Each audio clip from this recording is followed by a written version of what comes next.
అపాయంలో ఉపాయం నీతి కథ. ఒక అడవిలోని చెరువులో ఒక తాబేలు ఉండేది. అది చాలా తెలివి కలది. ఒకరోజు సాయంత్రం అది నీటిలో నుండి బయటకు వచ్చి ఒడ్డున నెమ్మదిగా తిరగసాగింది. ఇంతలో అక్కడికి ఒక నక్క వచ్చింది. దాన్ని చూసి నీటిలోకి వెళ్ళిపోవాలనుకుంది తాబేలు. కానీ ఇంతలో నక్క దాన్ని చూసింది. వెంటనే తాబేలు కాళ్ళు, తల, డొప్ప లోపలికి లాక్కుని కదలకుండా ఉండిపోయింది. నక్క తాబేలు దగ్గరికి వెళ్ళి దాన్ని పట్టుకొని చూసింది.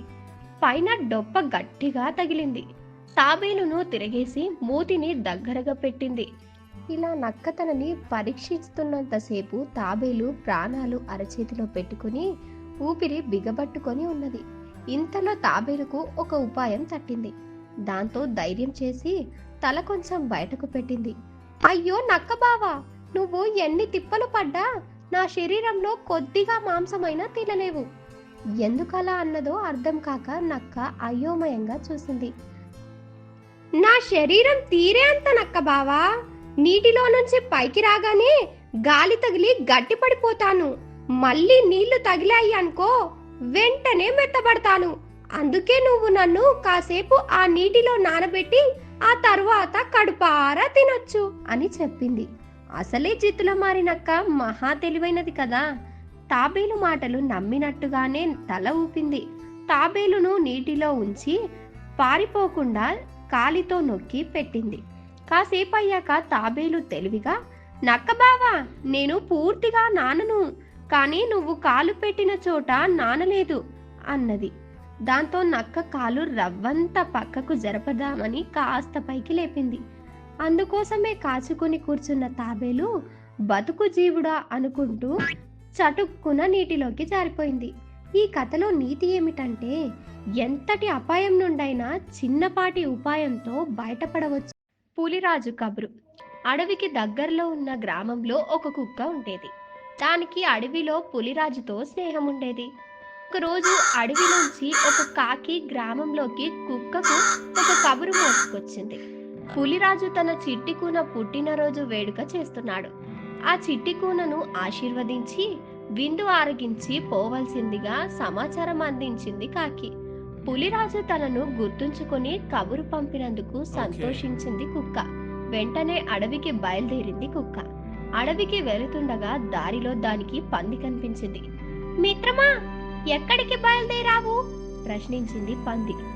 అడవిలో నా మిత్రుడు పులిరాజు తన చిట్టు కూనకు పుట్టినరోజు వేడుకలు చేస్తున్నాడు. నన్ను విందుకు ఆహ్వానించాడు. నువ్వు రాకూడదు అంది కుక్క. విందు అనగానే పందికి నోట్లో నీళ్లూరాయి. తాను వస్తానంది. అవి రెండు అడవి బాట పట్టాయి. దారిలో వాటికి పిల్లి కనిపించింది. విషయం తెలుసుకున్న పిల్లి తనను విందుకు తీసుకెళ్లమంది. ఇంకొద్ది దూరం అవి నడిచేసరికి వాటికి మరికొన్ని జంతువులు కనిపించాయి. పులిరాజు విందుకు తాము వస్తామన్నాయి. దాంతో మిత్రులందరినీ వెంట తీసుకుని అడవిలోకి ప్రవేశించింది కుక్క. అంతమంది తన వెంట వస్తున్నందుకు కుక్కకు చాలా సంతోషం కలిగింది. ఎదుటి వారి కష్ట సుఖాల్లో పాలు పంచుకునే మిత్రులు తనకు ఉండడంతో పొంగిపోయింది. మిత్రులారా, ఈ సంతోష సమయాన మీరందరూ నాతో మన గ్రామం నుంచి అడవికి రావడం పులిరాజుకు సంతోషం కలిగిస్తుంది. తనకు స్నేహితులు ఎంతమంది ఉన్నా సరిపోరు. ఎప్పుడూ కొత్త స్నేహితుల కోసం ఎదురు చూస్తుంటాడు. మిమ్మల్ని చూస్తే చాలా సంతోషిస్తాడు. పదండి విందుకు అంటూ అన్నిటినీ వెంటేసుకొని విందు ప్రదేశానికి వెళ్ళింది కుక్క. మిత్రుడు రాక గమనించి ఎదురు వెళ్లి ఆహ్వానించాడు పులిరాజు. మిత్రమా, నువ్వు ఒంటరిగా వస్తావనుకున్నాను. సంతోషం నలుగురితో పంచుకుంటే సందడి రెట్టింపవుతుంది. నీ మిత్ర బృందంతో వేడుకకు రావడం చాలా సంతోషంగా ఉంది అన్నాడు పులిరాజు. కుక్కకు దాని మిత్రులకు అతిథి మర్యాదలు చేశాడు. విందులో జంతువులన్నీ ఆనందంతో గంతులు వేశాయి. కొంతకాలం తరువాత ఒకరోజు అడవి నుంచి కాకి విచారంగా కుక్క దగ్గరకు వచ్చింది. పులిరాజు తల్లి చనిపోయిందని ఈ రోజు ఉపవాసానికి రమ్మని కబురు పంపాడు. కుక్క విచారించింది. తన మిత్రుణ్ణి పలకరించాలని వెంటనే అడవికి బయలుదేరింది. దానికి దారిలో పంది కనిపించింది. మిత్రమా, ఎక్కడికో బయలుదేరావో? ప్రశ్నించింది పంది. విషయం చెప్పింది కుక్క. పందికి కూడా తనతో అడవికి రమ్మని కోరింది కుక్క. ఇప్పుడు అంత దూరం నేను రాలేను, నాకు ఇక్కడ వేరే పనుంది, నువ్వు వెళ్ళి పలకరించిరా అంది పంది. కుక్క ముందుకు కదిలింది. దారిలో దానికి పిల్లి కనిపించింది. విషయం తెలుసుకున్న పిల్లి, పాపం అలాగా, నువ్వు వెళ్ళిరా, ముందుగా తెలిస్తే నేను నీతో అడవికి వచ్చేదాన్నే, ఇప్పుడు వేరే పని మీద బయలుదేరాను అంది. ఇంకొంచెం దూరం వెళ్ళాక దానికి ఇంతకు ముందు తన వెంట విందుకు వచ్చిన జంతువులన్నీ కనిపించాయి. అవి కూడా అడవికి రావటానికి ఆసక్తి చూపలేదు. ఏదో కుంటి సాకు చెప్పి తప్పించుకున్నాయి. కుక్క ఒంటరిగా అడవికి చేరుకుంది. పులిరాజును కౌగిలించుకుని బోరున ఏడ్చింది. మిత్రమా, ఒంటరిగా వచ్చావా? నీ గ్రామంలో మీ మిత్రులంతా తీసుకువస్తావనుకున్నా, విషాదం నలుగురితో పంచుకుంటే తగ్గుతుంది కదా అన్నాడు పులిరాజు. మిత్రమా, నేను చెబితే మన మిత్రులందరూ వచ్చేవారు, కానీ వెంటనే నిన్ను కలవాలన్న ఆలోచనలో ఎవ్వరికీ చెప్పకుండా ఒంటరిగా వచ్చాను అని అబద్ధం చెప్పింది కుక్క. మనతో విందుకు రమ్మంటే వందలాది మంది వస్తారు, మరి ఉపవాసానికి రమ్మంటే ఒక్కరు కూడా రారని గ్రహించింది కుక్క. ఈ కథలో నీతి ఏమిటంటే, సుఖాలతో పాటు కష్టాలలో కూడా పాలు పంచుకునే వారే నిజమైన మిత్రులు. కోడిపుంజు సమయస్ఫూర్తి నీతి కథ. అడవికి ఆనుకొని ఉన్న సీతాపురం అనే గ్రామంలో రామయ్య అనే రైతు దగ్గర ఒక కోడిపుంజు ఉండేది. ఒకరోజు కోడిపుంజు రామయ్య ఇంటి వెనుక ఉన్న పెరటిలో ధాన్యపు గింజలు తింటూ ఉండగా అటుగా వెళ్తున్న నక్కకు కోడిపుంజు కనబడుతుంది. నక్కకు కోడిపుంజును చూడగానే నోరూరుతుంది. ఎలాగైనా బలిష్టంగా ఉన్న ఈ కోడిపుంజును తినాలి అనుకుంది నక్క.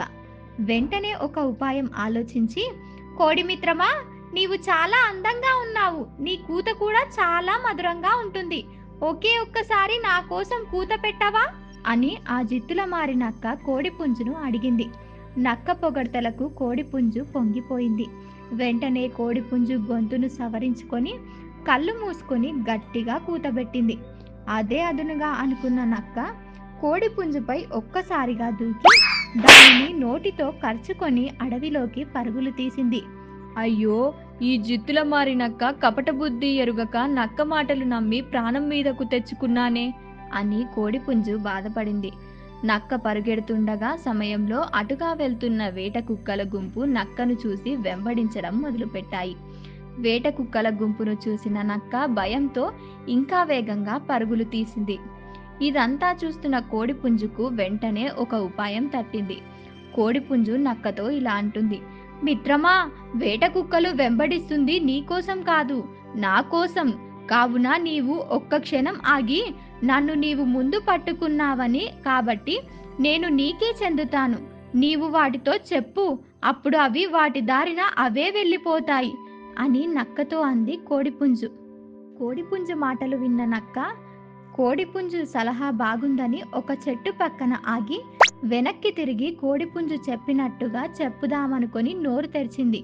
అంతే, అదే అదునుగా అనుకున్న కోడిపుంజు తప్పించుకొని చెట్టు కొమ్మపై కూర్చుంది. నక్కని చూసిన వేట కుక్కలు నక్కపై ముక్కుమ్మడిగా దాడి చేశాయి. నక్క ఎలాగోలా వాటి బారి నుంచి ప్రాణాలతో బయటపడి బతుకు జీవుడా అనుకుంటూ అడవిలోకి వెళ్ళిపోయింది.